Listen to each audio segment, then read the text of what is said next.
আসসালামু আলাইকুম রহমতুল্লাহি বারাকাতুহু। আমি আশা কিচেনে অনেক স্বাগত। বন্ধুরা কেমন আছেন? আশা করছি ভালো আছেন, আমরাও ভালো আছি। তো বন্ধুরা আজকে ভেজেছি মাছের ডিমের বড়া, একদম চটপটা, দারুণ মজাদার। আপনারা প্রথম থেকে শেষ অবধি ভিডিওটা দেখলে বুঝতে পারবেন কেন চটপটা, কেন মজাদার বলছি।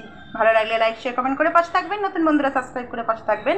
পুরনো বন্ধুদের অসংখ্য ধন্যবাদ, আর যারা নর্মাল ভিউয়ার্স আছে তাদেরকে তো অসংখ্য অসংখ্য ধন্যবাদ। বন্ধুরা আপনারা আমার ভিডিও দেখছেন, কমেন্ট করছেন, খুব ভালো লাগছে। এখানে নিয়েছি মাছের ডিম। মাছের ডিমটা নেওয়ার পর এখানে পেঁয়াজ কুচি, অল্প আদা রসুনের পেস্ট, আর দিয়ে দিচ্ছি ধনে পাতা কুচি। এটার মধ্যে দিয়ে দেব, সবটাই ঢেলে দেব। পেঁয়াজগুলোকে পাতলা পাতলা করে কেটে নিয়েছি, ছোটো ছোটো পেঁয়াজ, তার জন্য আমি 3খানা দিয়েছি। এখানে দিয়ে দিচ্ছি বেসন, 2 চামচ বেসন রেখেছিলাম, আর রেখেছি কর্নফ্লাওয়ার। এখানে দিয়ে দেবো 1.5 চামচ মতো কর্নফ্লাওয়ার। দিয়ে দেবো স্বাদ অনুসারে লবণ। যেহেতু আমি কাঁচা লঙ্কা ইউজ করবো না, আমি একটু দিয়ে দেবো গুঁড়ো লঙ্কা, আর দিয়ে দেবো একটু মিট মশলা। এর সঙ্গে মিট মশলাটা আমার দারুণ লাগে খেতে, আপনাদের যদি ভালো না লাগে দেবেন না। এবার দিয়ে দেবো আমচুর পাউডার। এই দেখুন,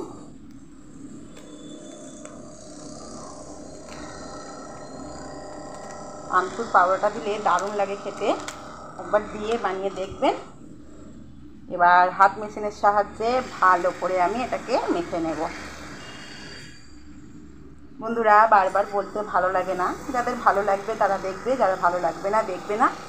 আর দুঃখ করি না, কারণ নর্মাল ভিউয়ার্সরা যারা সাপোর্ট করেন তারা হলো একদম বিনা স্বার্থে সাপোর্ট করেন, এবং সেটাই আমাদের জন্য উচিত। তো সেই হিসেবে আমি নর্মাল ভিউয়ার্সদের ভালোবাসা পেতে চাই। যে বন্ধুরা ভালোবাসেন দেখেন, তাদের জন্য তো সব সময় আমার ভালোবাসা। অনেক দিদিভাই আছে, দাদাভাই আছে, বোন আছে, দেখেন, নাহলে এই অবধি পৌঁছতে পারতাম না। ভিডিওটা দেখেন, আর যারা দেখেন না স্কিপ করে চলে যান, তাদের তো কিছু বলার নেই। তাদের যে টেস্টটার কী হাল হবে সেটা আর বলে বোঝানো যাবে না। তো মাখতে মাখতে অনেক কথা বলে দিলাম, যাদের খারাপ লাগলো কিছু করার নেই আমার, মাফ আমি চাইবো না খারাপ লাগলে। যারা দেখেন তাদের জন্য তো এই কথাটা একদমই নয়, যারা দেখেন না তাদের জন্য কথাটা, বাস। একদম মেখে নিয়েছি সুন্দরভাবে। কড়াইয়ে তেল গরম হতে দিয়ে দিয়েছি। এবার আমি দিয়ে দেব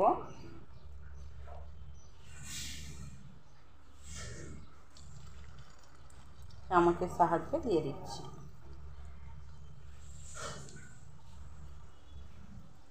অনেক খারাপ লাগে তাই বলছি বন্ধুরা, যারা দেখেন তাদের উদ্দেশ্যে বলিনি, সেই কথাটা আমি বলেই দিয়েছি। কেন?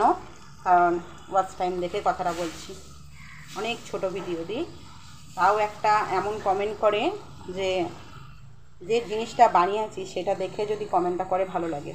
আর যে সমস্ত বোনেরা ভাইরা দেখেন তারা ঠিক সুন্দর একটা কমেন্ট করেন।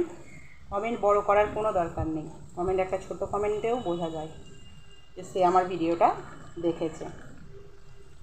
এইভাবে আমি দিয়ে দেব, আর গ্যাসটা আস্তে করে ভেজে নেব। এই যে গ্যাসটা আস্তে দিয়ে দিয়েছি, এবার আমি ভাজছি, উল্টে দিয়েছি, দেখুন সুন্দরভাবে ভাজা হয়ে গেছে।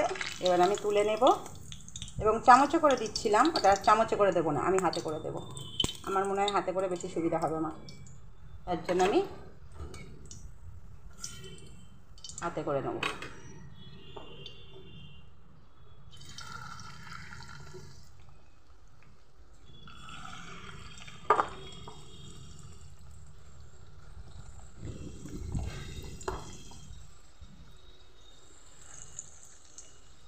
হাতে করে দিলে একটা এই তেলের মধ্যেই অনেকগুলো দেওয়া হচ্ছে, আর চামচের সাহায্যে দিলে ছড়িয়ে যাচ্ছে আর বেশি দেওয়া যাচ্ছে না। সবটা আমি এটার মধ্যে ধরিয়ে দেবো। হাত মেশিনের সাহায্যে সব দিয়ে দিয়েছি। এবার গ্যাসটা আস্তে দিয়ে ভেজে নেব। গ্যাসটা আস্তে দিয়ে উল্টে পাল্টে সুন্দর করে ভেজে নিয়েছি, দেখুন কালারটা কত সুন্দর চলে এসছে। এবার আমি তুলে নেব সবগুলোকে। এইভাবে বানিয়ে দেখবেন, আমি আশা করবো আপনাদের অনেক ভালো লাগবে খেতে। শুধু মুখেই হোক কি গরম গরম ভাত দিয়েই হোক, খুব সুন্দর লাগে খেতে। ভালো লাগলে বন্ধুরা লাইক শেয়ার কমেন্ট করে আমার পাশে থাকবেন, নতুন বন্ধুরা সাবস্ক্রাইব করে পাশে থাকবেন। একদম রেডি হয়ে গেছে, দেখিয়ে দিচ্ছি আপনাদের। এই দেখুন সবগুলো ভেজে নিয়েছি।